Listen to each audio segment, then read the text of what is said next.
Hi, I'm going to talk about the video.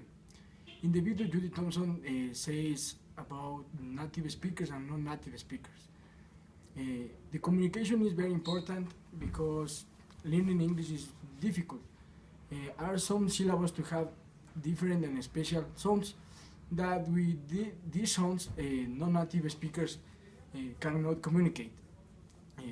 Around the world are more non-native speakers than native speakers.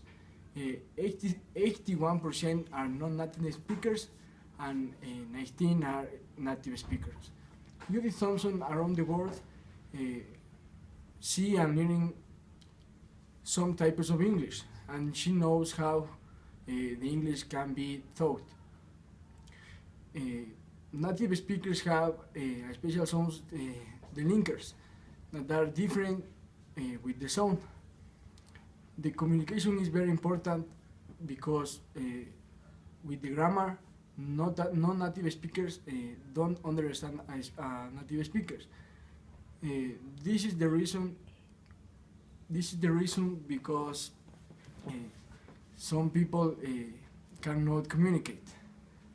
Thank you.